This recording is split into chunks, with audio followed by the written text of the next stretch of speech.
أعوذ بالله من الشيطان الرجيم. بسم الله الرحمن الرحيم. الحمد لله رب العالمين وبه نستعين، والصلاة والسلام على رسوله الأمين وعلى آله وأصحابه أجمعين. رب اشرح لي صدري ويسر لي أمري واحلل عقدة من لساني يفقهوا قولي. رب زدنا علما وارزقنا فهما. سبحانك لا علم لنا إلا ما علمتنا إنك أنت العليم الحكيم. ولا حول ولا قوة إلا بالله. Hari ini kita sambung lagi pelajaran kita pada ayat yang ke-144.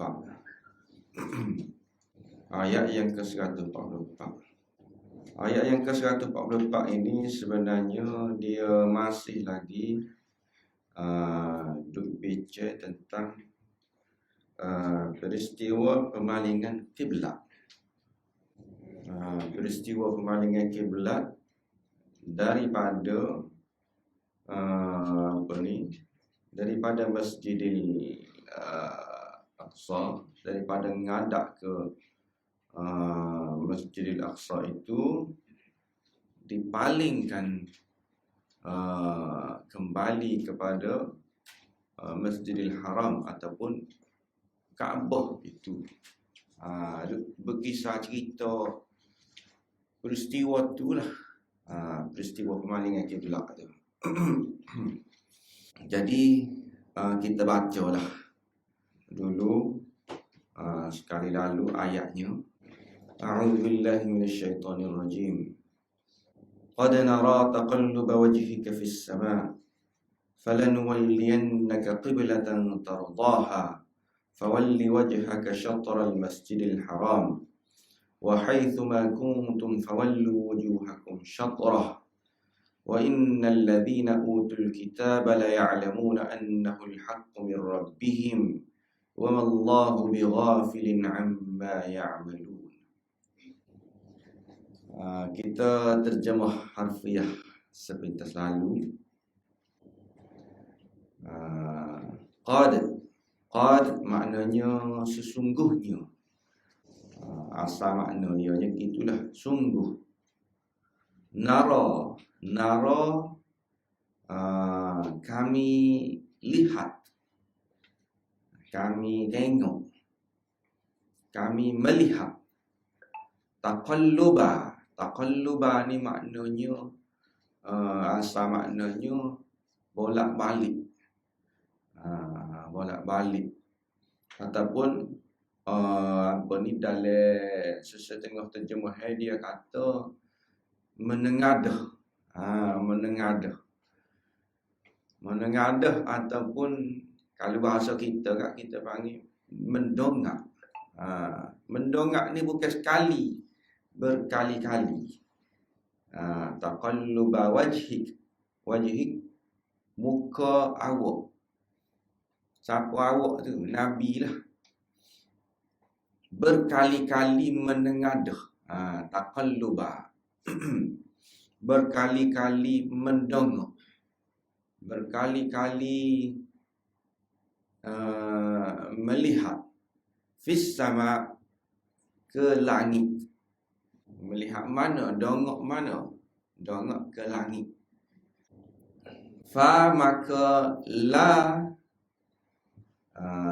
lanuwalliyannaka. Dia beberapa perkataan ada situ dalam falanuwalliyannaka tu. Yang pertama fa, maka. La ni taukid ni maknanya nak kuat ayat tu. Pasti. La tu. Nuwalliya kami akan palingkan. Tiga dah tidak? Fa la nuwalliya. Nuwalliya ni palingkan. Kami akan palingkan. Na hak sadu tu. Na tu taukid pula. Maknanya sungguh, sengoti lah. Kami pasti akan palingkan sengoti. Kalau bahasa kita. Now. Ka so lagi. Ka maknanya engkau. Jadi ada 5 benarnya situ.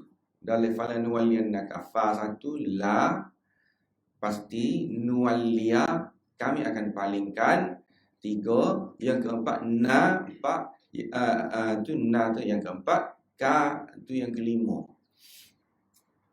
Qiblatan, kiblat ataupun ke arah kiblat, tardaha yang engkau sukai, yang engkau suka. Fawalli maka walli palingkanlah, wajhaka mukamu, syatra ke arah al-masjidil haram, masjidil haram lah. Wa dan haithuma ni macam sekali lah.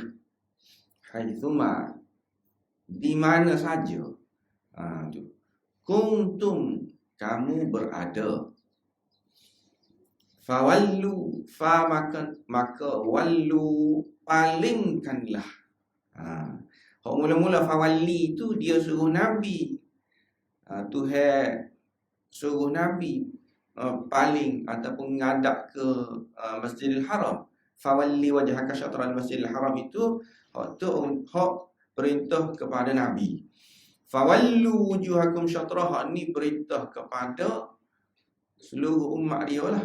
Fawallu maka kamu palingkanlah, wujuhakum muka-muka kamu, sebagaimana Nabi diperintahkan untuk memalingkan ataupun menghadap muka dia kepada Masjidil Haram, kamu pun diperintahkan gitu juga. Ngadap juga muka-muka kamu, syatrah ke arahnya.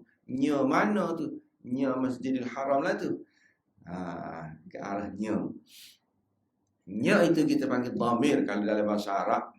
Dhamir itu dia pada asasnya dia kembali kepada yang paling dekat sekali lah, ke arahnya. Iaitu Masjidil Haram tu lah yang dekat sekali. Bukan ke arah langit, tidak. Langit tu jauh. Fis sama tu. Okey. Wa innal ladzina utul kitab, wa dan inna sesungguhnya alladzina orang-orang yang utul kitab. Utu maknanya diberikan al-kitab, kitab. La ya'lamuna, la memang ya'lamun mereka tahu, annahu bahawa sesungguhnya ia gapo tu, ia pula ada pula dah hu tu, iaitu pemalingan kiblat tu. Bahawa ia iaitu pemalingan kiblat, al-haqqu benar, mir rabbihim daripada Tuhan mereka, maknanya benar-benar perintah daripada Tuhan. Pemalingan kiblat ni bukan suka-suka. Suka-suka Nabi nak buat, tidak. Memang perintah Tuhan. Mereka ni tahu, mereka yang diberikan kitab. Seterusnya, wa mallahu bighafilin amma ya'malun, wa dan ma tidaklah Allah bighafil lalai ataupun leka, amma dengan apa yang ya'malun mereka kerjakan ataupun mereka lakukan. Okey, itu terjemah harfiah dia. Seterusnya kita terjemah beralih pula kepada terjemah yang biasa. Qad nara taqalluba wajhika fis sama', kerap kali kami melihat engkau, taqalluba wajhika fis sama', berulang-ulang menengadah ke langit. Falanuwalliyannaka qiblatan tardaha, maka kami benarkan engkau berpaling menghadap kiblat yang engkau sukai. Fawalli wajhaka syatral masjidil haram, oleh itu palingkanlah mukamu ke arah Masjidil Haram. Wa haitsuma kuntum fawallu wujuhakum syatrah, Dan di mana sahaja kamu berada, maka hadapkanlah muka kamu ke arahnya. Wa innal ladzina utul kitab, dan sesungguhnya orang-orang yang telah diberikan kitab, la ya'lamuna annahu al-haqqu min rabbihim, mereka mengetahui bahawa perkara itu adalah perintah yang benar dari Tuhan mereka. Wa mallahu bighafilin amma ya'malun, dan Allah tidak sekali-kali lalai akan apa yang mereka lakukan. Okey, itu terjemah standard lah. Seterusnya kaitan antara ayat ni. Apa kaitan dengan ayat sebelum daripada ni? Jadi beberapa ayat sebelum daripada ni start di mana? Start di juz kedua tu. Permulaan juz kedua, iaitu saya qulus safaha minan nas ma wallahum an qiblatihim allati kanu 'alaiha. Sebelum daripada ni Tuhan sebut nanti akan nanti akan berlaku reaksi daripada orang-orang yang mana Tuhan sebut orang-orang bodoh lah. Kalau kita terjemah sufaha tu, dia akan memberi reaksi, dia akan menolak pemalingan kiblat ni, yang mana pada ketika tu Nabi duk tengah menghadap ke arah Baitul Maqdis pada ketika tu. Tapi Tuhan royak dan nanti akan berlaku pemalingan kiblat ni akan berlaku, dan orang-orang yang tak setuju akan bangkai lah. Orang-orang yang sebenarnya kita panggil orang munafik, orang yang mengaku Islam tetapi sebenarnya tidak Islam, akan menunjukkan diri mereka yang sebenar pada ketika itu. Jadi Nabi pun Quran itu sebut gitulah. Wa kadzalika ja'alnakum ummatan wasata, itu sebenarnya dia kait lagi dengan kiblat tu juga, kait juga dengan Kaabah. Wa ma ja'alna al-qiblata allati kunta 'alaiha, dan seterusnya tu duk cerita pasal nanti akan paling. Satu hari akan kiblat itu akan dipalingkan semula kepada Kaabah. Dan ayat yang ke-144 ini perintah supaya paling, maka terus mati dah. Ayat ni kira-kiranya kita nampak ayat tu turun sebelum ayat yang kira awal surah juz yang pertama itu turun sebelum daripada peristiwa pemalingan kiblat lagi. Bukan perintah lagi. Apa dia turun sebelum tu? Sebab nak suruh Nabi bersedia lah. Nabi bersedia dari segi nak menghadapi orang ni akan kata, nak bersedia, nak menyediakan jawapan, begitu juga nak bersedia dalam pemalingan kiblat tu sendiri. Nabi mudah untuk nak terima. Tidak kata kejut. Kalau kita tengok dalam peristiwa pemalingan kiblat tu, tidak mudah. Ada tengah semaya tu dia boleh paling dah, boleh pergi. Daripada dahulunya kita kata menghadap ke arah Masjidil Aqsa, yang mana Masjidil Aqsa itu kalau nak kira ke arah utara, tiba-tiba mari perintah tu suruh menghadap ke Kaabah, yang mana Kaabah tu selatan. Maknanya di sebalik daripada tu duduk musim. Musim bila lagu tu duduk tengah semaya tu dia boleh dengar tenang. Musim tu duduk terima jalan daripada depan pergi ke belakang. Ketika tengah semaya, apa gitu dia boleh tenang gitu, sebab dia sudah agak dah. Peristiwa tu sudah jangkau dah. Para sahabat pun kira-kiranya macam duk kira-kira dah lah. Lagu mana kalau turun ni duk nak suruh paling ni kita nak ganda. Kalau tu email asal dia duduk sini, jadi kira-kiranya gini lah. Cara dia tu duduk saat kita kata jalan opah banyak tu duduk lakuh tu. Bukan tiga lakuh dah tu. Dah lah 3 lakuh berturut-turut. Lebih berturut-turut dah. Tak tahu apa lakuh tu, ganda tak kira dah tu. Kira kita ni nak ikut perintah Allah pada ketika tu. Jadi boleh lalu dengan dok tengah semaya sahur dah. Nabi pada ketika tu paling. Dan lepas pada tu para sahabat mengalami peristiwa sekali dengan Nabi tu, dia pergi pula ke tempat lain dah. Sampai pula kepada sahabat-sahabat yang lain hak tidak semaya sekali dengan Nabi di tempat lain. Bila duk laung gitu dah. Laung tu sahabat duk tengah semaya tu paling juga. Tu dengan tak ada kata keju. Kerana dia lah kau ni. Tiba-tiba ni tak tunggulah kita biar habis maya dulu lah, kita tanya, kita bincang dulu lah. Tak ada. Sebab dia sudah bersedia dah. Dengan benda ni. Macam mana dia bersedia? Dengan ayat sebelum daripada ni lah. Tu yang sudah ayat dah. Jadi kita nampak penurunnya ayat tidak ayat ni ketika tu. Tu fawalli wajhaka tu. Maka palingkanlah mukamu, iaitu ketika dia tekan semaya itulah. Ayat ni, perintah ni. Okey.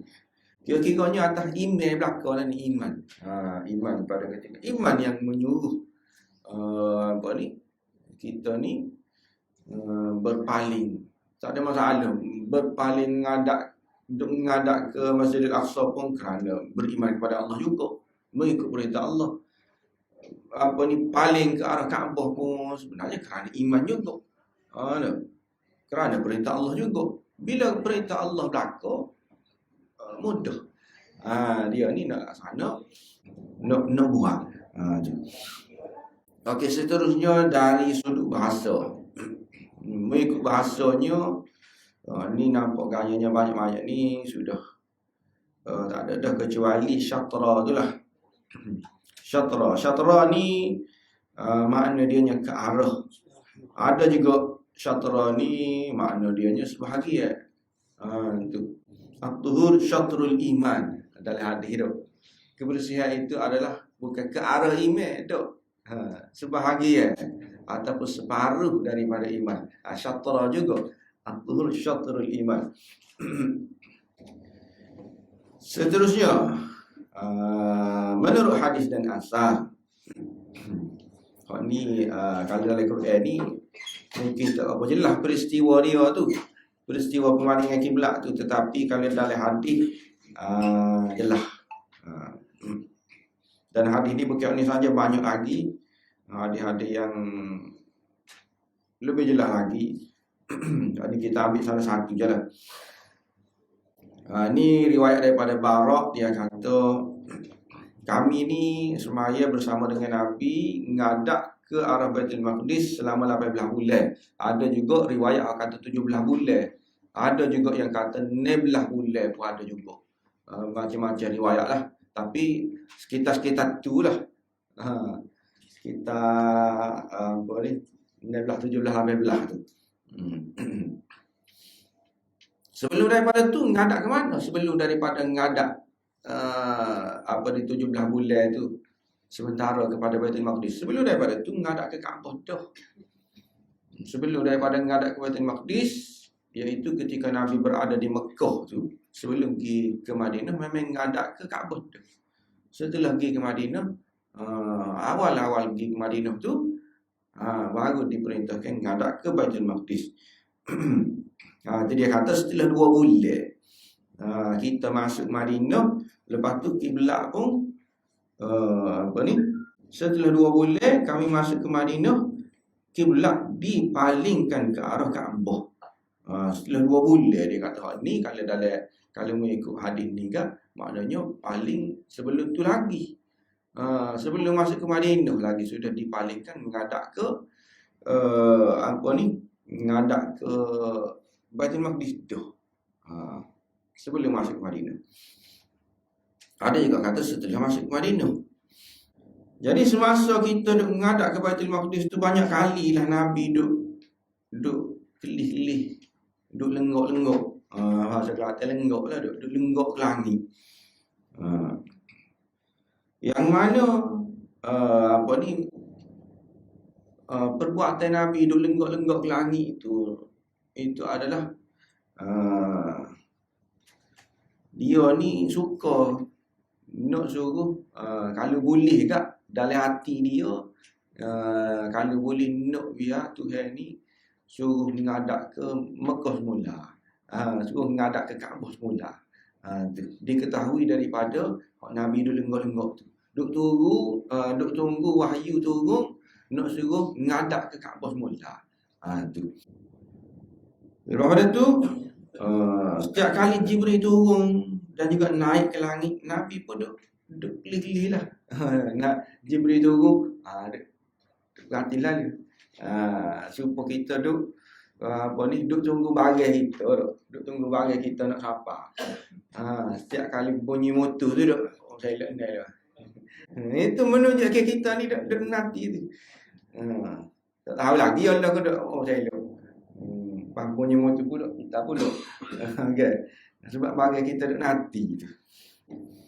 Begitulah juga Nabi setiap kali Jibril turun naik tu, dia duk kelih. Duk nunggu bila ke nanti akan mari perintah Tuhan nak suruh alih kiblat itu, sehinggalah ayat ni turun. Ayat yang ke-144 ni lah. Tu. Lepas tu riwayat daripada Muaz bin Jabal, dia kata setelah mari ke Madinah, Nabi semaya ke arah Baitul Maqdis selama 17 bulan pula setelah mari ke Madinah. Lepas tu turunlah ayat perintah dia ni Nabi paling ke arah Kaabah. Tu qad nara taqallubani. Lepas tu fawalli wajhaka syatral masjidil haram ni makna dia ke apa? Hadaplah muka kamu ke arah. Macam mana kita kata ke arah ni? Sebab Ibnu Abbas kata begitu.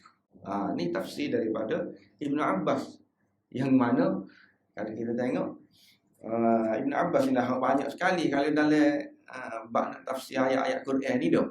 Ada memang banyak tafsir Ibnu Abbas kata. Ayat ni Ibnu Abbas kata begini. Ayat ni Ibnu Abbas mentafsirkan sikit-sikit. Sebab apa gitu? Sebab salah satu daripadanya ialah kerana doa Nabi lah dah.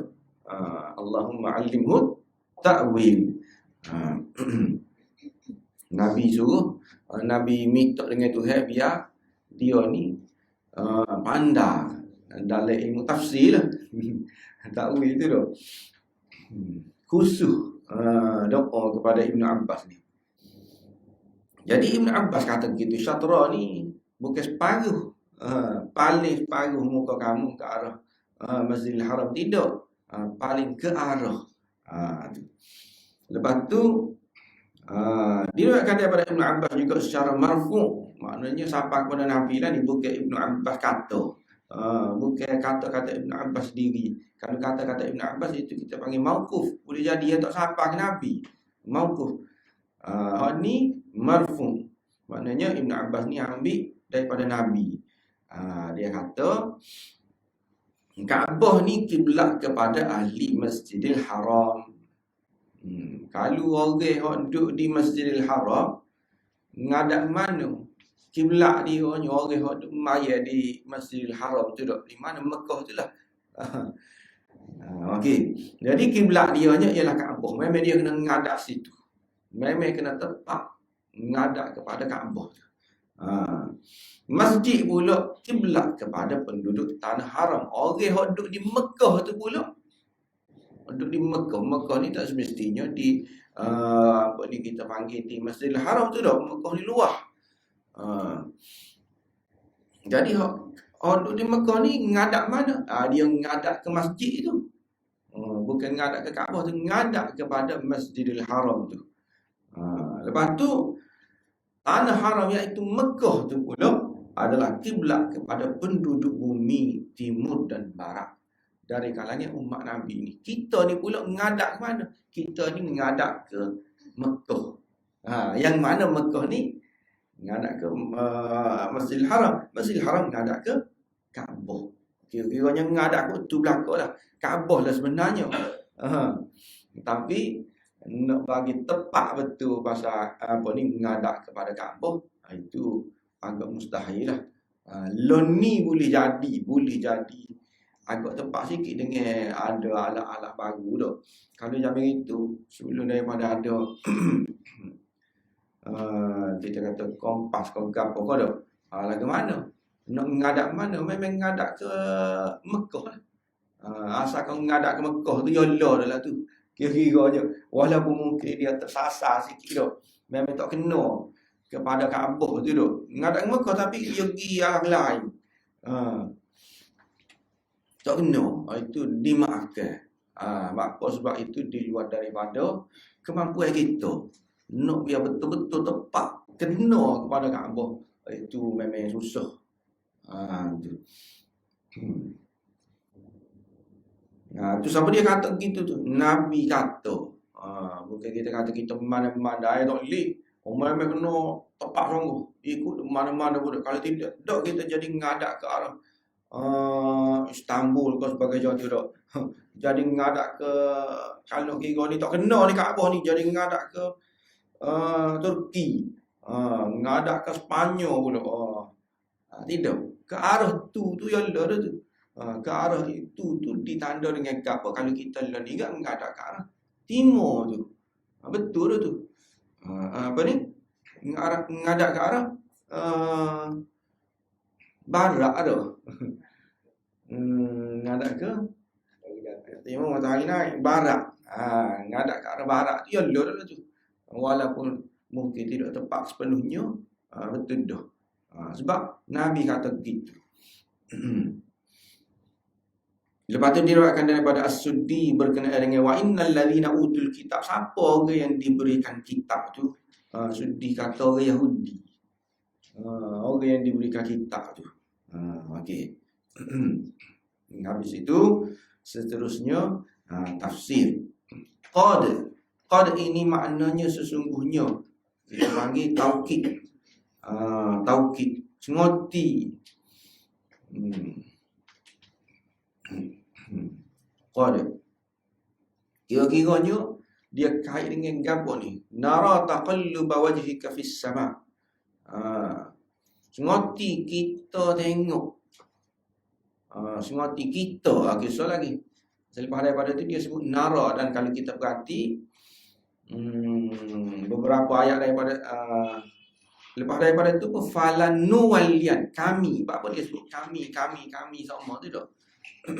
Tuhan, padahal Tuhan hok duk tengok Nabi duk lenggok-lenggok ke langit tu.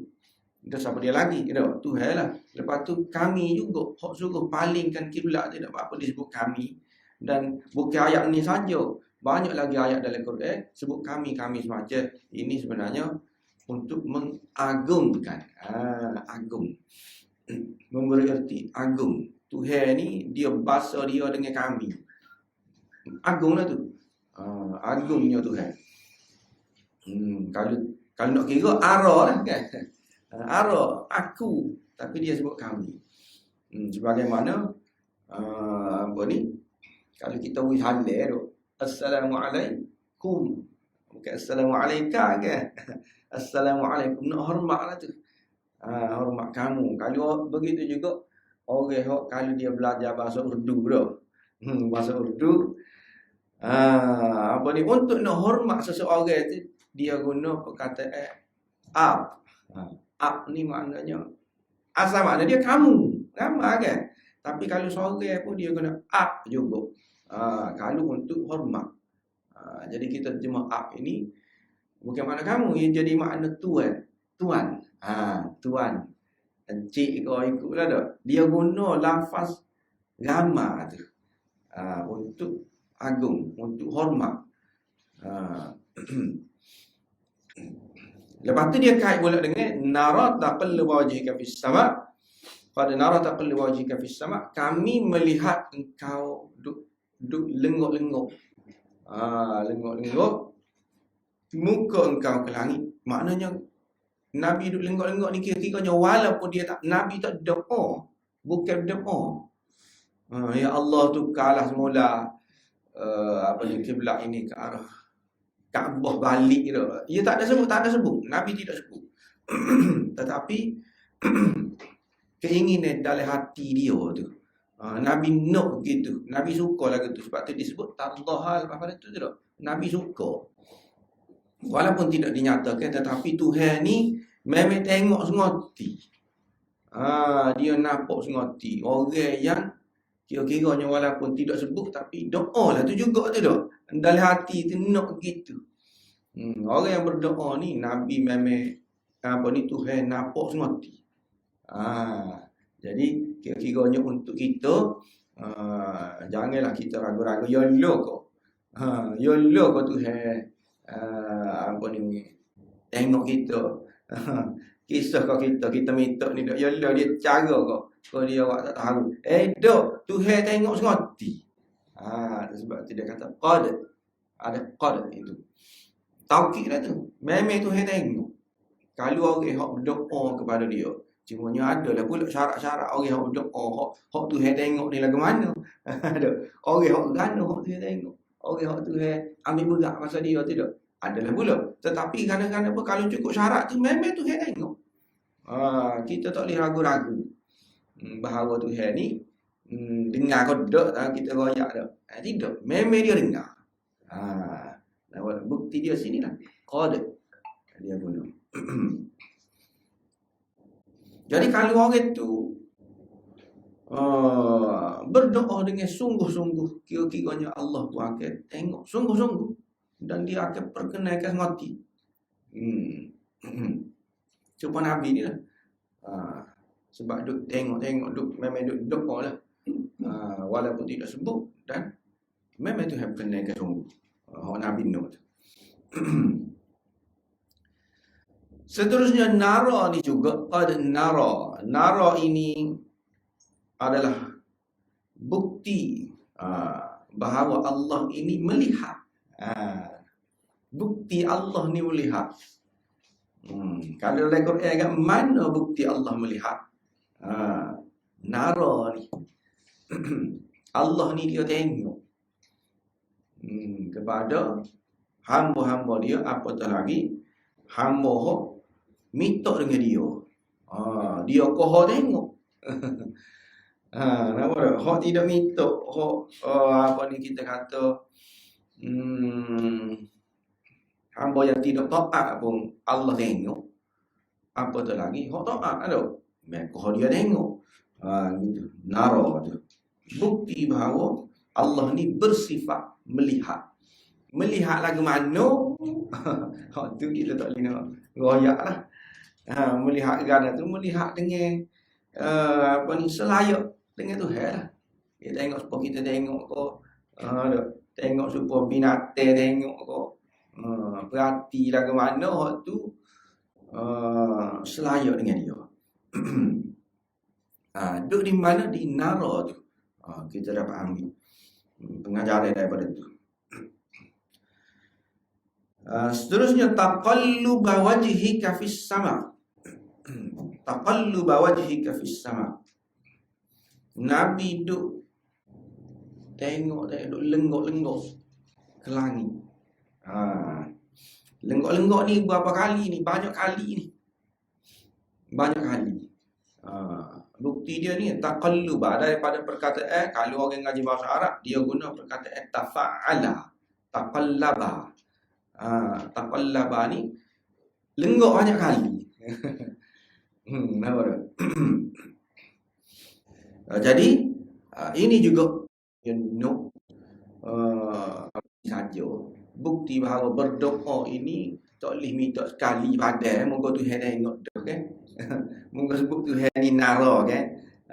Tidak. Walaupun Tuhan nampak tapi Nabi sendiri pun minta banyak kali, berkali-kali. Kita apa tu lagi tu? Dua tiga kali minta Tuhan tak makbul kita kata dah. Tak boleh. Memang kita kena banyak kali. Apa ni ditunjuk ajar oleh Nabi cara nak minta tu dah. Gitulah. Lepas tu di langit taqalluba wajhika fis sama. Ini juga sebenarnya salah satu dalil salaf lah. Ulama-ulama salaf kok kata Tuhan ni duduk mana? Duduk alik atas. Duduk atas. Ada juga orang kata Tuhan ni mungkin duduk di atas, duduk di mana-mana. Tapi ada yang kata Tuhan ni duduk di atas. Bukti dia sebab Nabi tengok di atas. Nabi lenggok atas. Ada. Wahyu pun turun daripada atas. Wahyu ni mari mana? Mungkin mari daripada Allah kan. Ada. Dan mari daripada Allah, mari daripada langit. Kiranya mari ke atas juga. Okey. Lepas tu kau dia lagi. Quran, inna nahnu nazzalna dzikra. Inna anzalnahu, kita buat turun ni kan, turun ni yang pakai atas, turun bawah tu. Quran ni turun daripada Allah atas. Tu. Sebab tu dia guna perkataan turun, nazzalna, anzalna dan sebagainya tu. Jadi turun daripada langit. Gitu. Berarti Tuhan ni duduk di tempat yang tinggi. Tinggi ada juga kata selayak dengan dia lah, tinggi ni layak dengan dia. Ini juga memberi arti agung. Agung. Tuhan ni dia ni hebat. Sebab tu dia duduk di atas. Kalau kita tengok raja ni dia duduk mana? Dia duduk bawah kau, dia duduk atas raja tu. Sehingga sana dia tu kira-kira kita tengok dia tinggi duduk atas lah tu. Agung dia kan. Tuhan pun lagu tu juga, cuma duduk atas ni lagu mana? Waktu kita tak nak royak. Atas ni 300 suku langit tu tak nak royak. Kita terbayang gitu tu tidur lah tu. Sebab itulah Imam Malik kata kaifiyat dia gano dok Tuhan dok di atas, tapi kaifiyat dia lagu mana cara dia gano di atas tu wasu'al anhu bid'ah. Atas lagu mana kita tak nak royak, tapi atas. Sebab Nabi lenggok ayat atas tu dok. Okey. Lepas tu lagi fis sama' ni dok. Ini juga kalau kita tengok rahmat ada kebaikan. Rahmat turun mana? Turun daripada langit. Tuhan sebut tu. Hujan ni adalah rahmat. Kan? Rahmat ni daripada langit. Benda-benda yang mari daripada langit ni biasanya rahmat lah, selain daripada ada juga hak bala tu tu. Tapi kalau rahmat ni dia mari mana? Mari daripada langit. Asal dia. Sebab itulah lenggok ke langit. Kebaikan ni.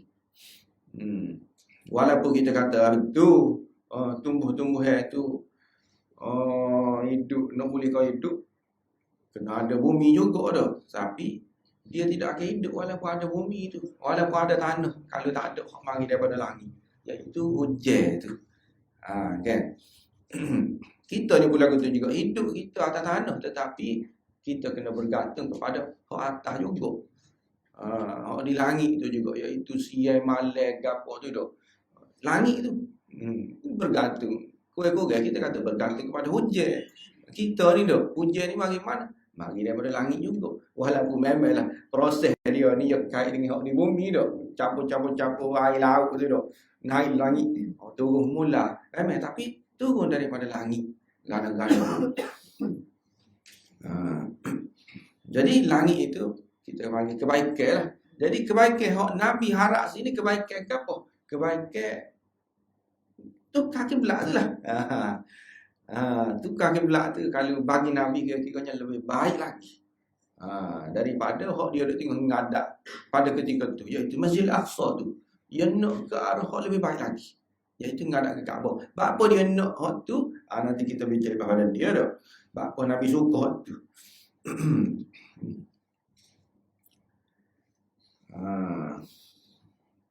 Ini juga setengah-setengah ulama kalau kita tengok dalam tafsir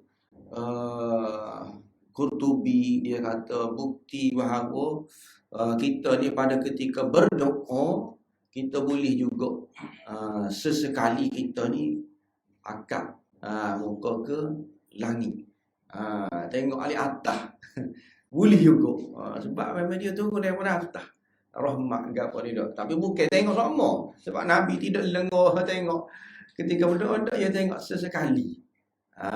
Tapi kalau ketika duk tengok sembahyang tak boleh. Ketika tengok sembahyang Walaupun kita kata semaya tu pun doa juga dia apa kita tidak sesekali lenggok atas tengok tu tak boleh sebab dia ada larangan. Nabi lagai tu.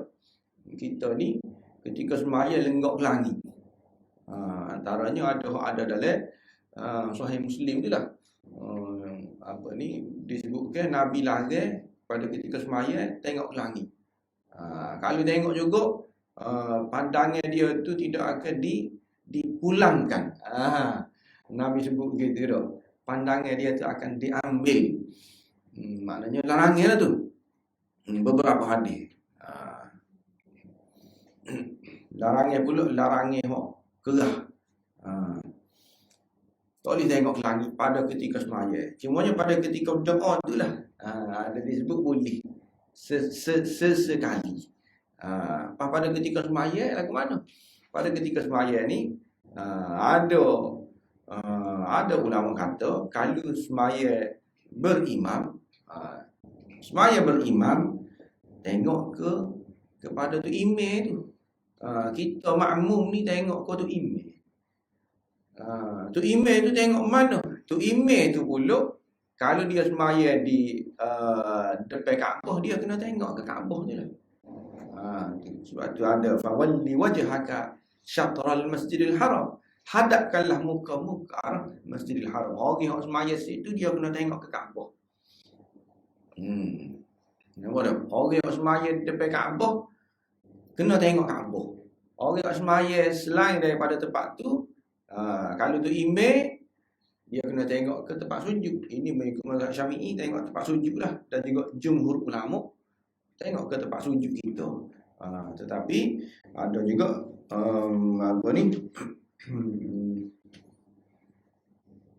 mengikut mazhab Syafi'i, mazhab Hanafi dan juga mazhab Ahmad. Mengikut Imam Ahmad memang kena tengok ke tempat sujud lah. Kena tengok ke tempat sujud pada ketika semaya. Tetapi kalau mazhab Malik kena tengok depan. Tengok ke depan. Tengok ke depan kalau hok Kaabah tadi tu lah. Mengikut mazhab Malik. Lepas tu makmum tengok ke tu imam. Kalau mengikut mazhab Malik, makmum tengok ke tu imam. Sebab itulah dalam hadis ada disebut para sahabat ni dia tahu Nabi ketika semaya tu dia baca ke tidak. Nabi tahu. Apa ni sahabat tahu. Ada dalam ada dalam Bukhari.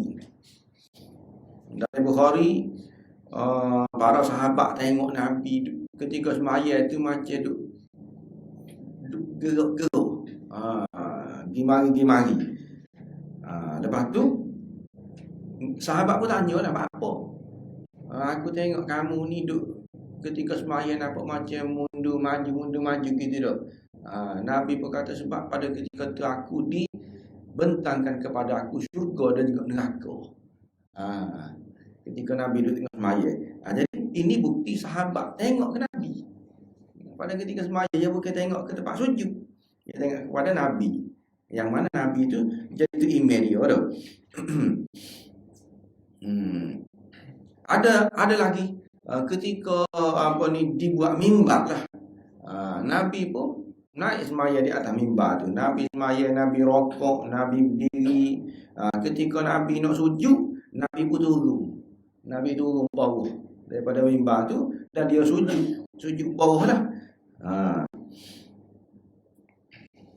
Gitu. Dan sahabat tengok dia. Sahabat tengok dia. Nabi cara Nabi semaya itu sahabat tengok. Sebab itulah Nabi kata, aku ni buat gini ni nak suruh kamu tengok, nak suruh kamu belajar. Lagu mana aku semaya. Bila sahabat tak tengok, nak belajar yang mana tu? Jadi inilah dalil kepada orang kata kena tengok ke tu imam tu. Tapi kalau semaya sore bukan di Kaabah ke apa, hak tu memang kena tengok bawah tempat sujud lah. Semaya kalau berimam tadi. Berimam kena tengok ke tu email. Lepas pada tu kita kata kalau 2-3 soft tak nampak dah. Tu tengok ke tempat sujud lah. Memang jumhur ulama kata tengok tempat sujud. Ni orang hok di belakang tu email lah. Orang hok nampak tu email, dia kena tengok tu email. Dan ini juga dia kata hok tengok ke tu email ni juga sebenarnya dia boleh tahu kesalahan tu email untuk nak tegur gapo tu dak. Tu email salah ke gapo, dia tahu sebab dia tengok tu email tu lah. Orang belakang dia tu kalau tak tengok tempat sujud kita, memang tak tahulah kesilapan tu email tu. Dah. Kesalahan dia ada gapo-gapo kalau kita kata berlaku dah. Kalau tu email tu kita tak tahu. Dia gerak kalau sebagaimana orang hok kata pergerakan ni terbatas dah. Dia tengok tu email gerak apa tidak semaya dah ni. Dia nampak, dia tahu. Kira-kiranya batal dah ni semaya ni. Tu email gerak lagu ni. Ada muka dia tengok. Kan? Jadi pada ketika semaya tu itulah macam-macam khilaf ulama. Pada ketika tasyahud lagu mana? Pada ketika tasyahud ada disebut dalam hadis tengok ke jari ni. Tengok di jari ni.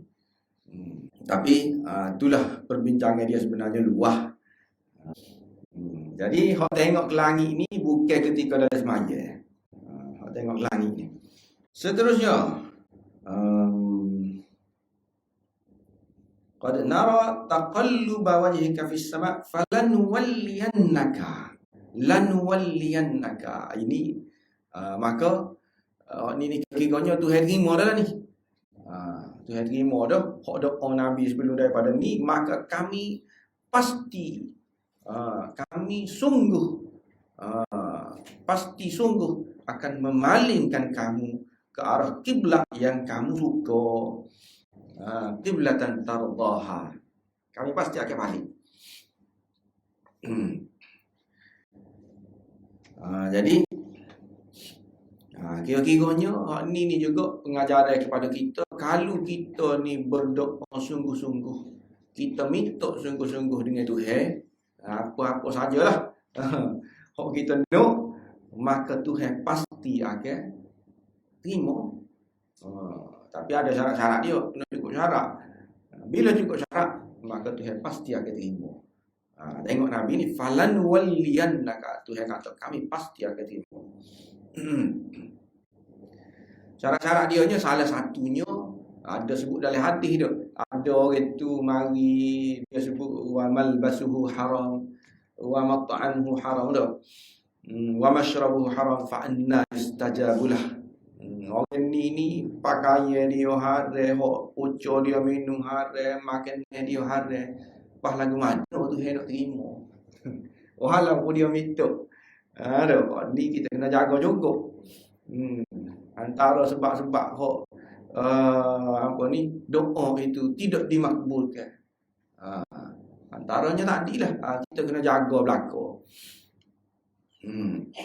Walaupun betul Tuhan terima tu, tapi ada syarat-syarat dia juga. Gitu. Dan kalau kita tengok sini juga sebagaimana disebut tadi, Tuhan pasti akan terima walaupun Nabi tidak minta, kan? Tak ada bunyi, tak ada minta. Hanya dalam hati dia ini bermakna Tuhan tahu. Bukan setakat hak sebut saja. Dalam hati pun Tuhan tahu. Mungkin memang Nabi tak ada sebut gana-gana pun dah. Tapi Tuhan tahu hak tu hak Nabi nak. Memang Tuhan tahu ada dalam hati. Begitulah juga kita. Kita ni sama ada kita berdoa ke kita tidak berdoa ke, sebenarnya Tuhan tahu. Gapo dia hak kita nak. Memang Tuhan tahu. Cumanya disuruh kita minta, disuruh kita berdoa. Nabi ni bapa dia tidak doa, bapa dia tidak sebut walaupun dia nak dah. Gitu. Dia nak tukar kiblat tu tapi dia tidak doa dengan Tuhan, dia tidak sebut. Tapi dalam hati dia tak boleh nak susu dah. Hak tu. Muka memang Tuhan tahu. Hak ni sebenarnya salah satu kita panggil nak tunjuk mulia gitu. Mulianya orang tu iaitu dengan cara dia ni, kalau Nabi ni dia tak minta. Dia tak minta. Apa dia tidak minta? Sebab ini perintah Tuhan ni. Suruh menghadap ke Masjidil Aqsa ni perintah Tuhan. Kalau nak kira, dia lebih suka tu, tapi dia tak minta. Hanya dari hati sajalah. Kita kata tu. Bila perintah Tuhan, walaupun kita tak berapa suka, tak berapa kena dengan jiwa kita, tapi kita tak ada kata gapo. Kita hanya turut saja. Kira-kiranya bila tu Nabi pun suka jugalah.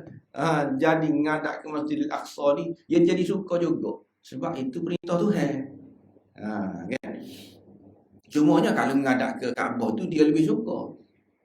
Ngadak ke Masjidil Aqsa suka, tapi suka kerana perintah Tuhan. Suka kerana mengikut perintah Tuhan. Sebagaimana kita lah kalau kita buat contoh. Kita ni suka ke kita ni bangun pagi ni.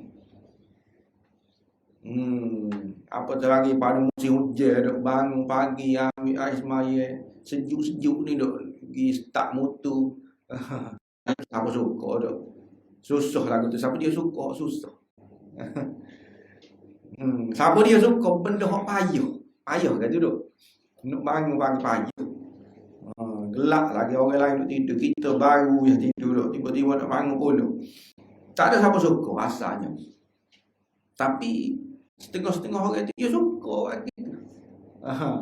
Dia suka, dia suka puas. Okay, boleh pergi semaya di masjid. Suka puas. Suruh apa ni. Bahkan kali dia tak bangun, dia suka sedih pula. Kali dia tak pergi main masjid, dia suka muram lagi dia gitu tu. Setengah-setengah orang apa tu. Yang padahal hak sebenarnya tak suka benda tu dah. Sebab itu perintah Tuhan. Bila perintah Tuhan ni, dia benda tak suka pun dia jadi suka. Nampak tak? Cumanya kita tak boleh nak royak. Kita tak boleh nak royak. Sebab itu memang Tuhan perintah kita dah. Begitulah juga ngadak ke Masjidil Aqsa ni. Walaupun Nabi tak suka, tapi Nabi tak royak. Nabi lebih suka Masjidil Haram lagi, tapi Nabi tak royak. Tapi tetap ngadak dengan suka elok. Maya juga. Tak ada mengeluh gapo dah. Ketika 17-18 bulan tu ngadak ke Masjidil Aqsa tu tak ada ayat gapo. Bahkan dia suka lah juga. Cuma tidak sesuka kalau boleh ngadak ke Masjidil Haram.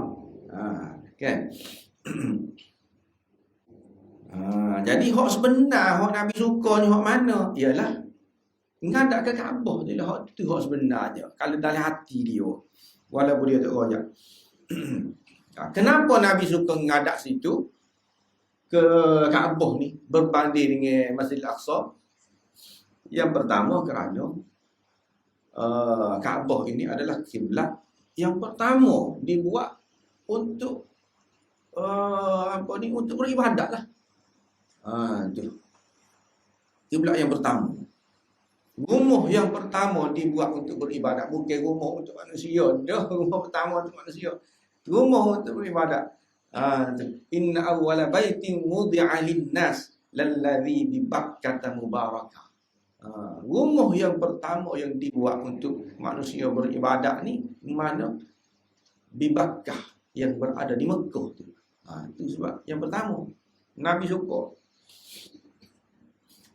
Yang kedua juga Nabi suka, lebih suka lah dah. Ngadak ke Kaabah ialah kerana itu adalah kiblat untuk nenek dia. Biar itu sebagaimana kita sebut panjang lebar ada cerita Nabi Ibrahim ke apa tu tak sebelum daripada ni. Hak Tuhan suruh dia membangunkan Kaabah, meninggikan Kaabah tu dah. Start daripada Nabi Ibrahim tu. Tu nenek dia tu. Tu nenek dia pula hak Nabi Ibrahim dan Nabi Ismail. Nabi Ismail ni memang daripada keturunan Nabi Ismail inilah marinya Nabi Muhammad. Sebagaimana kita sebut juga sebelum daripada ni dah. Doa Nabi Ibrahim tu makbul. Nak suruh ada Nabi dari keturunan dia tu, keturunan Nabi Ismail tu. Mana makbul? Makbulnya ialah setelah lama baru lahir Nabi Muhammad tu. Makbul doa Nabi Ibrahim tu pada ketika tu. Okey. Jadi tu nenek dia tu, Nabi Ibrahim, Nabi Ismail. Walaupun Nabi Ishak tu betul, tu nenek dia juga, tetapi Nabi Ishak ni kan dia adik-beradik dengan Nabi Ismail tu, adik-beradik. Waktu kira macam pok saudara dia lah. Nabi Ishak ni dia pok saudara. Nabi Ismail ni macam ayah dia. Mestilah dia suka ayah dia lagi tu. Dia belah ayah dia lagi. Nabi Ishak ni keturunan dia kiblat dia ke arah Masjid Al-Aqsa tu. Keturunan apa ni Bani Israel ke apa tu, dia ngadak situ. Ngadak ke Masjid Al-Aqsa. Ni hak daga dia. Nabi Ishak tu. Kan? Mestilah Nabi lebih suka hak ayah dia, Nabi Ismail tu. Ngadak. Tu salah satu juga. Apa ni sebab yang bapa Nabi lebih suka ngadak ke Kaabah tu. Okey. Lepas tu lagi antara sebab dia suka lagi tu, sebab Kaabah ni sebenarnya adalah kiblat yang kekal. Kiblat hak kekal. Daripada hak ni kira-kiranya sementara aja. Hak ngadak ke Masjid Al-Aqsa tu sementara. Sebab itulah tak ada sebut dalam Quran ni. Ngadak ke Masjid Al-Aqsa ni tak ada sebut. Isra Mi'raj tu ada lah sebut Masjid Al-Aqsa tu dah. Asra bi'abdihi lailan minal Masjidil Haram ila al-Masjidil Aqsa tu berkenaan dengan Isra Mi'raj. Tapi ngadak tak ada. Hak ada sebut ngadak ke Masjid Al-Aqsa ni dalam hadis ada. Tapi dalam Quran tak ada sebut. Apa dia tak ada sebut tu dalam Quran tu? Sebab sementara. Jadi sudah tentulah Nabi ni dia lebih suka hak kekal ni. Hak memang apa ni? Apa kita kata hak memang hak asal. Hak asal dia memang ngadak situ hak pakai selama-lamanya pun start daripada awal. Start daripada awal lagi sampai ke kiamat ngadak situ, sudah tentulah kita lebih suka hak tu. Ada daripada hak sementara ni. Gitu. Lepas pada tu juga kerana di Mekah ni banyaklah kita panggil tanda-tanda syiar-syiar Islam kalau nak kira. Syiar-syiar agama Islam banding dengan yang ada di Baitul Maqdis tu. Syiar Islam salah satunya Kaabah tu sendiri. Lepas tu di sisi Kaabah tu ada makam Ibrahim kita panggil tu. Makam ada Hijir. Hijir Ismail. Ada kemudian lagi kita kata Safa dan Marwah. Mana tu Safa dan Marwah itu? Semua ada di Mekah belakang. Okay. Ada air Zamzam apa tu, itu semua hak Mekah belakang. Jadi itulah salah antara sebab apa Nabi lebih suka kalau ngadak situ semua dah. Taqalluba wajhika fis sama falan nuwalliyannaka qiblatan tardaha. Jadi kami akan palingkan kamu ke arah kiblat yang kamu suka. Dan Tuhan ni kalau kita perhati dok, dia sangat tahulah. Dia sangat tahu, sangat arif berkenaan dengan hak hamba dia, walaupun hamba dia tu tak minta. Dan kadang-kadang hak tak minta itulah hak kadang-kadang kita lebih nak bagi lagi. Kenapa tu? Hak tak minta itulah menunjukkan ke apa ni kehebatan dia. Contohnya kita kata kita ada berapa? Ada 4 orang anak sebagai contoh. 3 orang ni duk minta. Minta kita tak bui ke kita bui. Ada. Bui juga. Hak seorang lagi dia tak minta. Kita bui ke tak? Sebenarnya kita rasa kita lebih suka bagi kepada hak tak minta ni. Walaupun kita tak royak dah. Kita tahu keperluan dia. Walaupun dia tak minta. Kalau ibu bapa tu biasanya dia bagi. Nanti kau minta. Waktu ibu bapa. Sebab itulah ada juga dah anak-anak yang dia tak minta, sebab tu kita tak cara dah. Sebab tu kita biarlah muka dia ni tak ambil tu. Ni tak boleh kita kena bui ya muka dia ni geger tu. Kalau tidak dia ngamuk lah, dia ngaju lah. Jadi kita kena bui, tapi bui tu dengan terpaksa. Tapi bui juga. Kalau tak minta ni kita pun abaikan. Kita jadi tak perasan ke dia. Sebab dia tak minta. Ada lagu tu tak? Itu sebab kita ni manusia, kita tidak tahu. Keperluan dia, gapo dia kita nak boleh jadi kita terlepas pandai. Kan? Tapi Tuhan ni tidak. Walaupun kita tidak minta, dia tahu. Dia lebih tahu lagi. Sebab tu dia bagi. Jadi orang yang tidak minta ni dia bagi, maka kita panggil besar kehormatan dia tu dok. Kehormatan dia tu tinggi lah sebab dia tidak minta.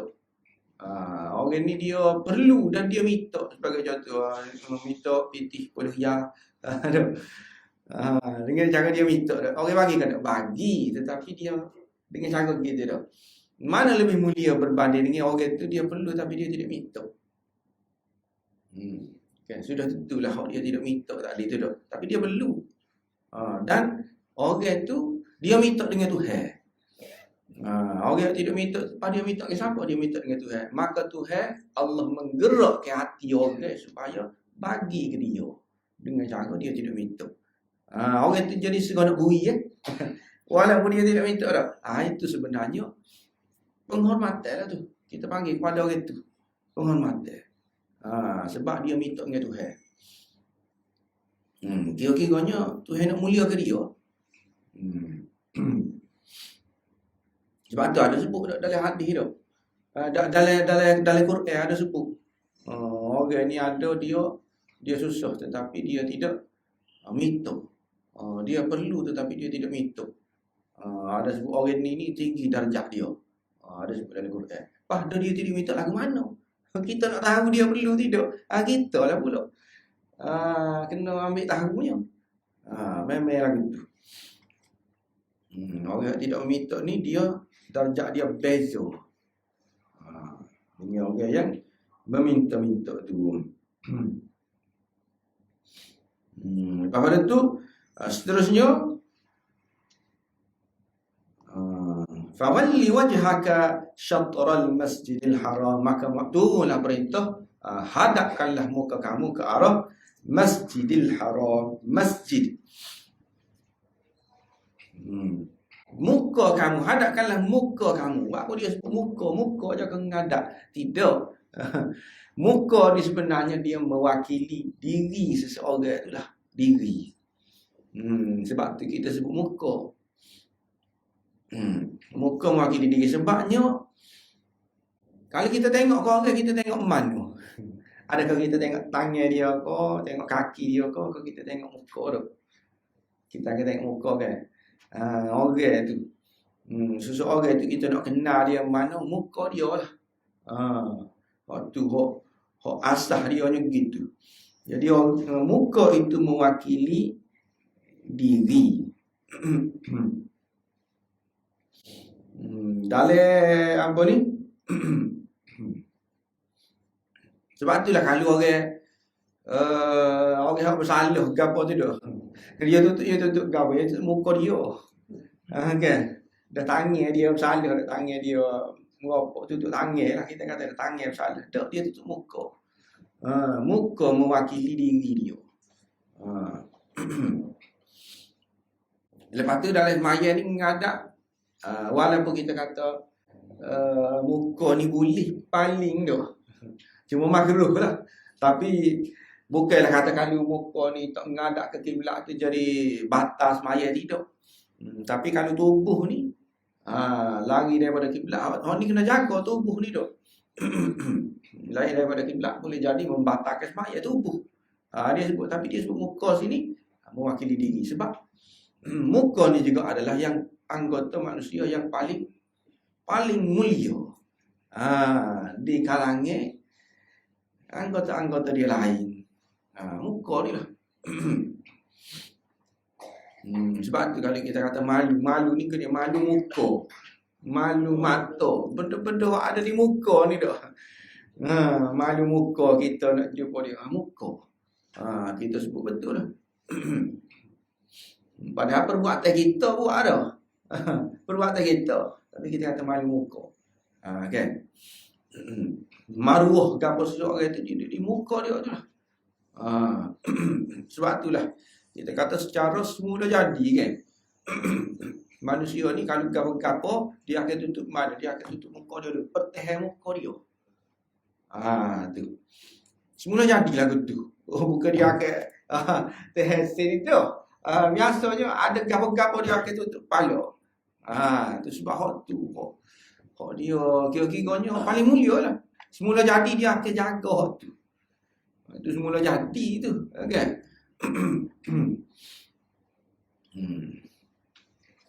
Okey. Fawalli wajhaka syatral masjidil haram. Ke arah masjidil haram. Masjid ini maknanya dia tempat yang khusus untuk sembahyang. Itu masjid. Isi makan kita panggil. Tempat yang khusus untuk sembahyang. Kira-kiranya lagu mana? Kalau di dalam hotel kita boleh panggil masjid, tak boleh. Sebab dia bukan tempat khusus untuk sembahyang. Tapi masjid boleh, masjid. Bagi atas. Masjid ini tempat sembahyang. Tempat sembahyang ni mana? Tempat sembahyang ni mana-mana pun boleh. Asal kau cukup syarat ada tidak tempat yang kotor, tidak tempat yang dilarang, supaya dalam jamban tu dah. Itu semua adalah masjid belaka selain daripada tempat-tempat hak tu larang. Masjid boleh sembahyang, nak sembahyang di padai pasir pun boleh, nak sembahyang apa ni ikutlah. Di mana-mana sahaja tempat itu orang panggil masjid. Tapi kalau masjid dia ada tempat yang khusus. Masjid ni. Fawalli wajhaka syatral masjidil haram, ke arah masjidil haram. Kenapa disebut masjidil haram? Masjidil haram tu dipanggil masjidil haram sebab dia tidak serupa dengan masjid-masjid lain lah. Masjidil haram ni dia ada beberapa perkara yang diharamkan buat untuk dia. Di dalam dia tu. Di kawasan sekitar Masjidil Haram tu ada. Kalau orang yang berihram tu banyak benda lah. Benda-benda yang dia tak boleh buat tu dah. Banyak orang yang berihram ke apa. Tu. Banyak benda patah larang dia. Pada keadaan biasa dia boleh buat, tapi pada ketika tu dia tak boleh buat. Pada ketika dia berihram. Berihram ni mana? Di Masjidil Haram tu lah. Tak ada berihram di Masjid Nabawi tu. Masjid lain, masjid mana-mana kok. Tak ada. Berihram di Masjidil Haram. Bila dia berihram tu macam-macam patah larang.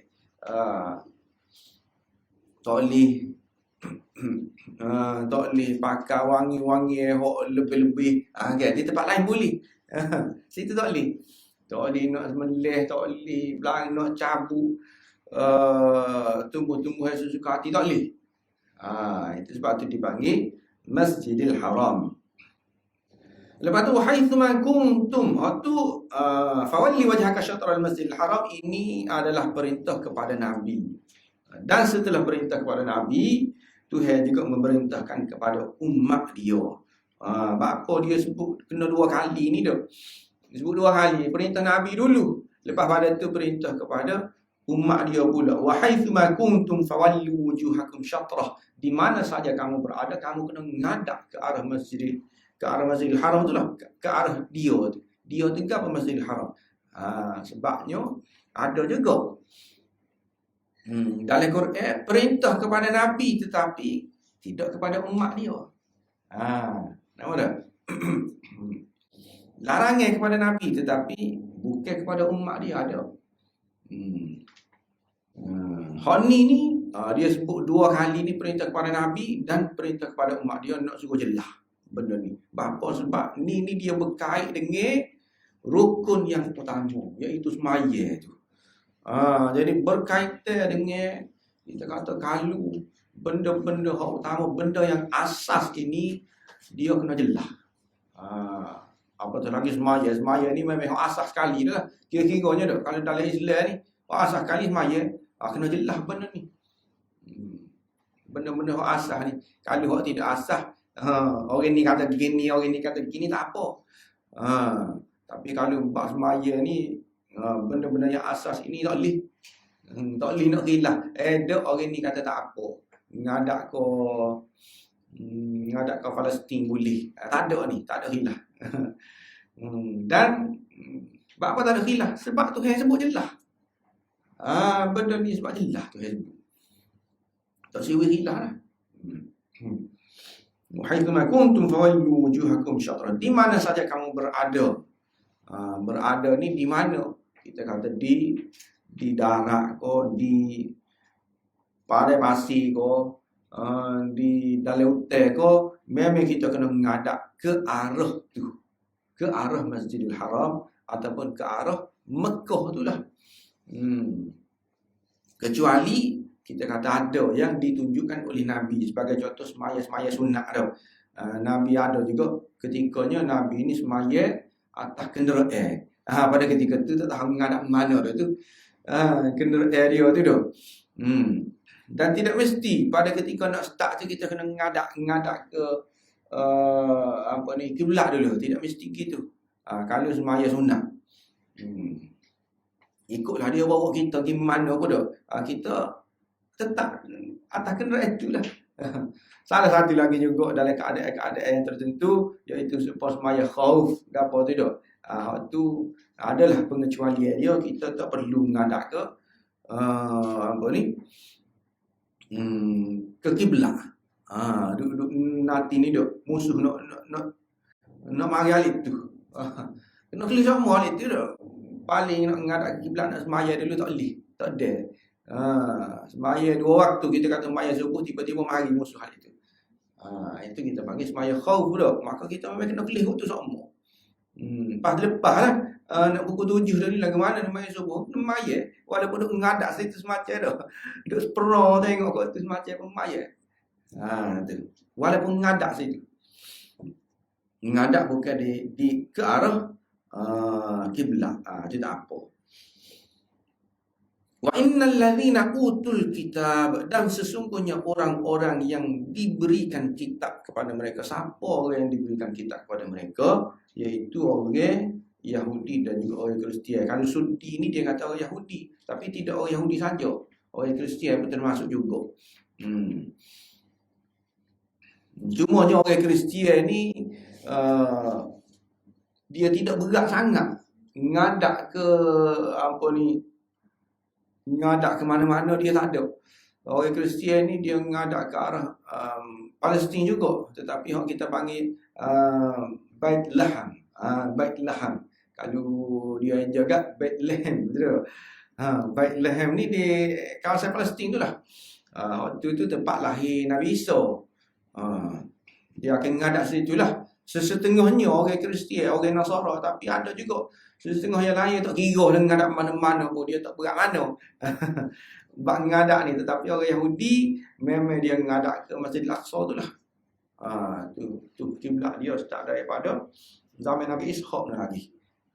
Pokok dia Bani Israel lah. Lebih jelasnya.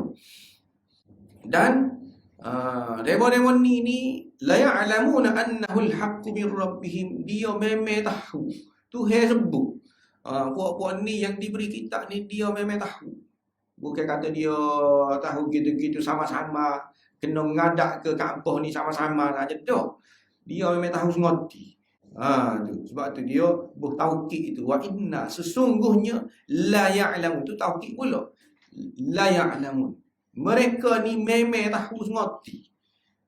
Bahawa itu adalah benar daripada Tuhan. Mereka perintah mengadak ke kampung ni, memang demo-demo ni tahu. Tu jelas dia tahu. Sebagaimana dia kenal anak-anak dia lah. Mereka ni kenal Nabi supaya kenal anak-anak dia. Dalam Quran sebut tu, ya'rifunahu, pokok Yahudi ahli kitab ni, ya'rifunahu kama ya'rifuna abna'ahum. Dia ni kenal Nabi supaya kenal anak-anak dia.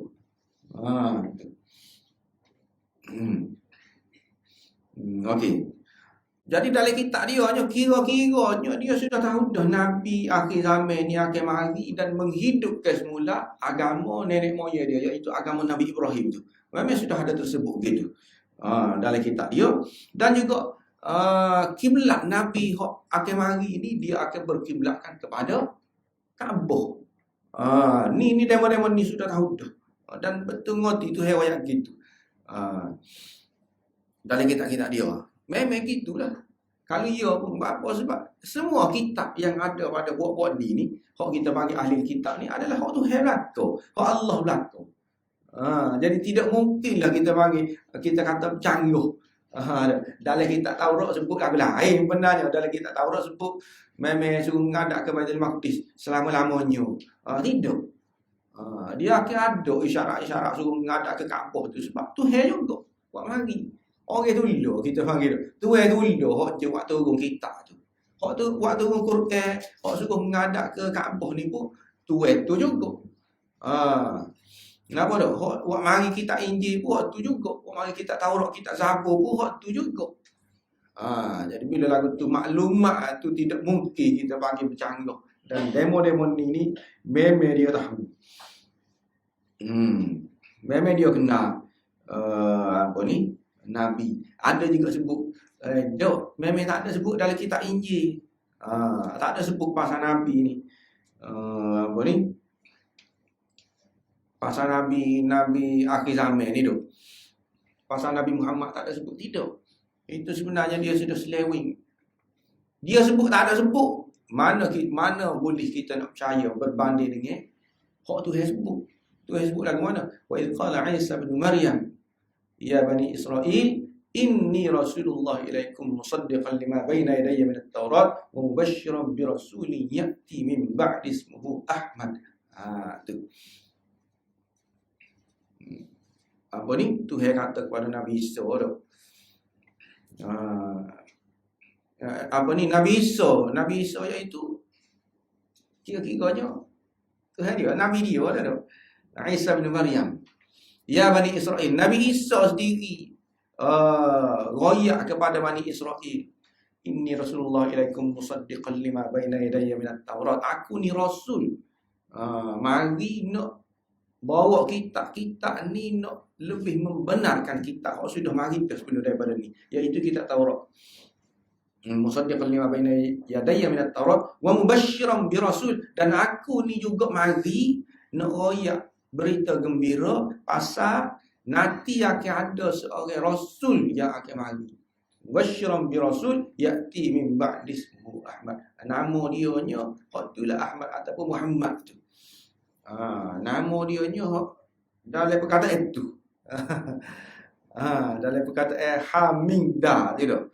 Nabi Isa sendiri mari sebut gitu kepada Bani Israel. Mana mungkin dia kata tak ada. Kalau tak ada juga sebut tu dah. Bermakna dia sudah sapu dah lah. Dia sudah buai dah. Ni. Sebagaimana memang dia sudah buai juga.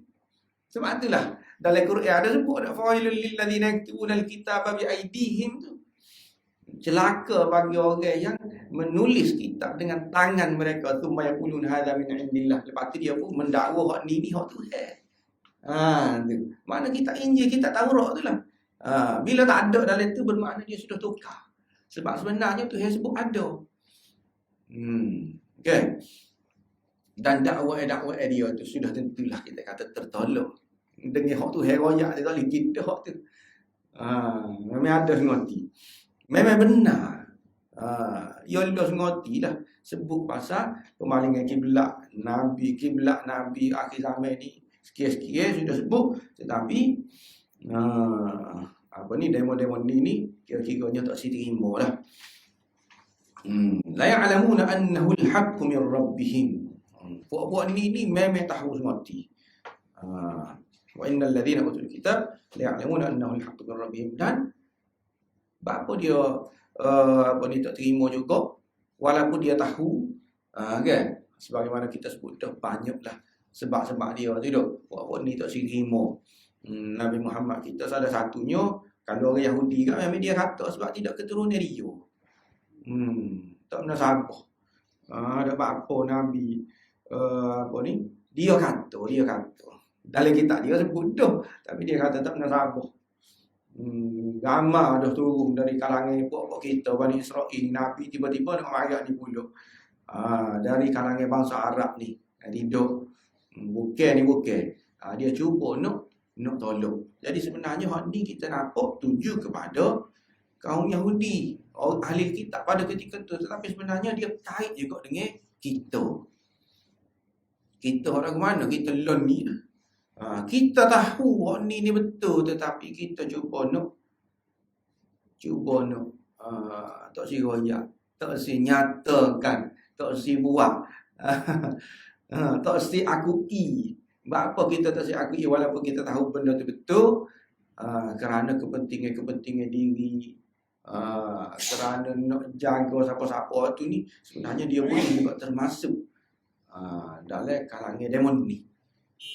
Tapi syarat dia ni kepada orang alim lah ni. Orang yang alim. Orang yang bergelar ustaz ke, bergelar guru ke. Dia tak boleh susuk. Dia tak boleh kerana nak jaga kepentingan, dia tak royak hak sebenar. Walaupun dia tahu hak sebenarnya lagu lain tu. Dia akan jadi sebuah buat ni. Dia tahu hak sebenar tapi dia tak akui. Sebab nak jaga kepentingan dia tu lah. Dia tahu semua ni. Ya'lamun annahu al-haqqu min rabbihim wa mallahu bighafilin 'amma ya'malun. Dan Allah tidak lalai dengan apa yang mereka kerjakan. Ini juga adalah ancaman kepada orang yang susuk tadi tu. Ancaman ni. Dia tahu tapi dia tak buat. Tuhan nampak. Bila Tuhan nampak saja ke dia tidak habis situlah. Dia tidak habis takat Tuhan tidak leka. Iaitu Tuhan perhati semua. Perhati saja. Dia kira-kiranya bila perhati dia boleh pergi kepada dosa. Dosa ni. Susuk benda kita tahu benda tu betul tapi kita tak royak. Tak royak kerana apa? Macam-macam sebab lah, tapi tak royak. Gana-gana ada usaha nak royak tu tak apa dah. Susu teguh dah. Gi dengan gitu dah. Itu hendak apa? Tu hendak hati. Okey. Lepas tu ini juga adalah berita gembira kepada orang yang segera mengalihkan kiblat tadi tu. Berita gembira kepada Nabi dan juga para sahabat tu. Orang yang patuh dengan serta-merta boleh turu. Perintah Tuhan pun lagu tu juga Tuhan tidak akan sia-sia ke. Kira-kiranya pengorbanan tu. Lagu tu. Tiba-tiba nak berubah. Daripada dan sebagaimana kita sebut bukan berubah kiblat tu saja dengan orang kata macam-macam, orang duduk macam-macam tu. Start mula-mula awal juzuk pertama tu nanti orang akan kecek macam-macam ni. Orang bodoh ni tapi tetap terus. Kalau tu suruh paling-paling. Tak kira dah orang nak kata gapo ikut dah. Orang lagu ni tu dia tengok. Tuhan tidak sia-sia ke dia mana dia ni. Ikutlah orang nak kata gapo kita royak semacam tu. Orang nak kata gapo kita buat semacam. Asal Tuhan suruh. Ni orang lagu ni Tuhan tidak sia-sia ke. Tu. Sebagaimana besar pengorbanan dia, maka kira-kiranya ganjaran dia pun besar juga lah. Wa mallahu bighafilin amma ya'malun. Habis itu. Jadi apa lagi rasanya? Rasanya gitulah dulu dah. Untuk kali ini panjang lebar dah tu.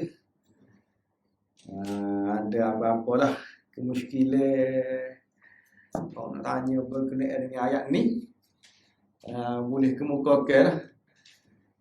Apa-apa saja.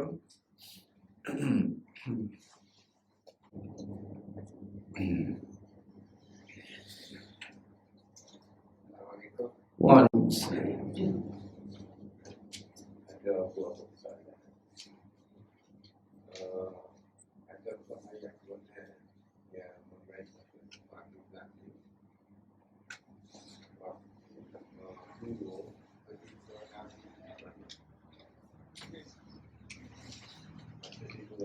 Jadi ayat ni meme turun ketika perintah pemalingan kiblat ni meme turun ketika Nabi duduk tengah semaya. Sebab tu yang jadi berlaku peristiwa tu. Ada sebut dalam hadis Nabi jadi musingki tu dah. Sebab meme duduk tengah semaya. Bukan kata tunggu pada ketika tidak semaya Nabi beroyak kiblat sudah paling dah. Lepas pada tu dia pun semaya sebelum daripada ni semaya menghadap ke Masjidil Aqsa lah. Lepas pada tu maya asal dia semaya menghadap ke Kaabah. Tidak. Memang ketika dalam semaya. Tak ada royak ke apa lah kira-kira tu. Bila maya Zuhur tu kan tiba-tiba Nabi pun pakai gi. Pakai musim gi jalan gitu ke arah solat gi. Dan para sahabat pun dia boleh menyesuaikan. Walaupun tidak royak tetapi pehedoh. Sebab kenapa? Sebab sudah disebut-sebut dah. Sebelum daripada tu kiblat ni akan tukar. Duk nanti dah. Kenapa dah? Duk nanti dah. Duk kira-kira dah. Demo-demo ni duk kira dah. Kalau turun ketika kita tengah semaya lah mana nak buat. Turun ketika tak semaya tak apalah dah. Kalau dalam semaya ni masjid ni kan kita nak cara kita ni nak musim lah ke mana. Sebab tu jadi boleh musim molek tak ada kata berterabur jadi dah. Musim dengan tanpa ada. Tidak kalau ribut kan benda. Bila turun Nabi musim molek dia duk racet dah. Para sahabat ni memang duk racet duk bersedia dah. Tu yang jadi boleh kita kata dengan mudah dengan lancar molek tu tu. Gitu. Orang perempuan pun tak emosi dengan tak ada gapo, tak ada apa-apa masalah. Dia kata, mana apa ni? Geng-geng pula." Ngerti pula semaya dia tanya, "Gana pula? Gana cara dia tak ada." Dan salah satu bukti dia demo-demo ni bersedia ialah mula-mula ayat surah Baqarah tadi. Saya pun usma minan nas ma wallahum an qiblatihim allati kanu alaiha. Tak lama dah ni. Saya pun sebab nanti orang ni akan kecil. Kita sah sebelum daripada ni sah akan berlaku dan bila tu akan berlaku tu? Tak lama dah. Nanti akan ada. Kalau saufa lama lagi dah. Sah ni akan berlaku tak lama. Stand by dah. Demo-demo ni. Okey. Tambah lagi. Ya. Kalau tengok dalam gambar hanya ada satu BNN saja, iaitu BNN satu gambar. Masjid itu pun tak ada. BNN masjid itu tak ada. Rasa. Kalau tengok BNN masjid itu nama dia. Kemudian ke arah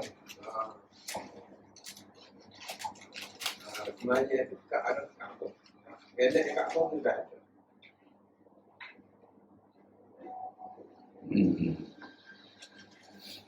Kemudian ada di masjid Aqsa tu kita ada pendek. Tapi tak ada pendek. Tu pun mungkin dia sebab Nabi di masjid sama je.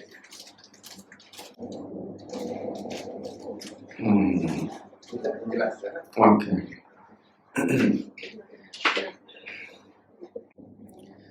Sebenarnya berkenaan dengan ada kodok masjid kalau Kaabah ada kodok pada ketika tu kira-kiranya sudah ada dah. Kaabah ni sudah ada dah, bukan kata pada ketika Nabi juga. Peristiwa tu Kaabah memang sudah ada dah.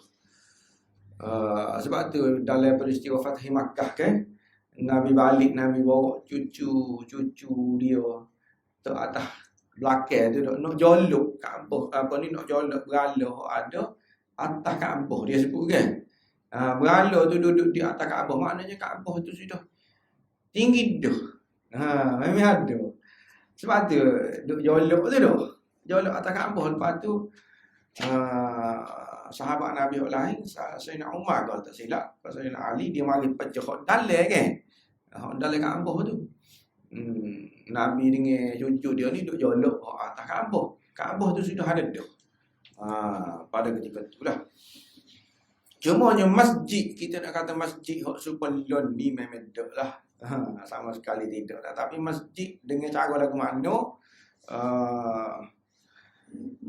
masjid ni pada ketika itulah, sebagaimana disebut masjid ada dia liku dengan pelepah tamar kan. Liku-liku gitu je lah. Tapi benda ni walaupun liku-liku lagu tu pun sudah dianggap sebagai masjid dah. Sebab itulah hok ada apa ni orang Badui mari dah, Arab Badui mari. Hok kecing dalam masjid dia sebut kan. Kecing walaupun kecil dalam masjid tapi jiru hari saja. Ini bermakna dia tak ada lantai gapo. Dia memang pasir gitu, tanah lagu tu je. Sebab tu boleh jiru hari gitu je. Aduh. Gambar kahwin ni tubik apa ni di luar masjid gapo cerita tu kan ada kodok nak bergambar, tapi dia sebut di luar masjid. Di luar masjid, dalam masjid. Badui ni mari kecil dalam masjid. Kan kawasan tu. Kalau dia kecil luar tak ada masalah, luar masjid gak ikut dia pakai kering gitulah tu. Tak payah nak bergambar gambar dah sahabat muka dia kecil luar masjid. Kan? Ni dia mari dia kecil dalam masjid tu, sahabat pakai nak bangun nak bergambar tu. Nabi berkata tunggu. Biar dia kecil sodoh dulu. Dia kecil dalam masjid. Kan? Cuma masjid tu kan gitu lah. Sekadar pada zaman tu. Masjid tu setakat tu saja.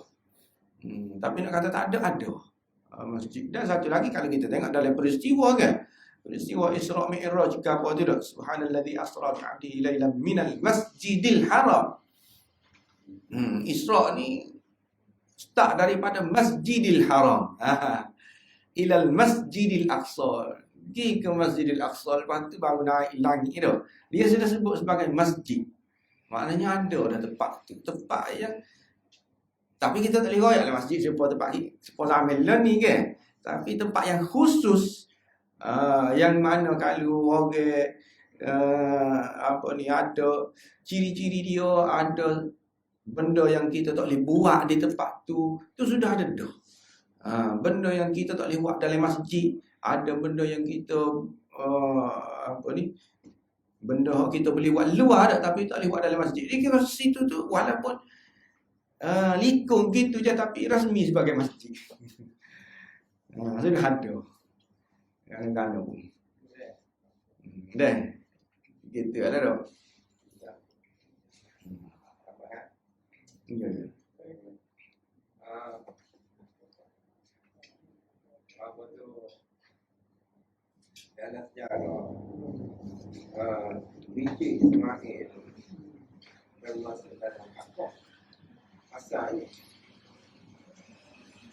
Jadi kita pada semuanya dalam hidup ada kalau kita boleh menghadap ke mana-mana. Okey. Ni ulama sudah bercerita, dia kata kalau duduk dalam Kaabah kita nak menghadap mana? Menghadap mana? Jadi ada kata ikutlah kita nak menghadap mana-mana pun. Muka duduk dalam Kaabah boleh menghadap mana. Cuma dia kata janganlah menghadap ke arah pintu Kaabah tu. Kalau menghadap ke arah pintu Kaabah tu, kalau kita duduk dalam Kaabah menghadap ke arah pintu tak boleh. Sebab boleh jadi orang kau gapo lalu situ kita jadi menghadap dia. Dia kata tapi kesimpulannya kalau duduk dalam Kaabah tu ikut mana-mana pun tak apa berlaku. Dalam kawasan hijau tu, kalau kawasan hijau tu sebagai Kaabah lagi maka ikut mana-mana nak ngadap mana tak apa, sebab dikira sebagai dalam Kaabah lagi. Di luar daripada Kaabah barulah ngadap dia. Dalam dia tu ikutlah.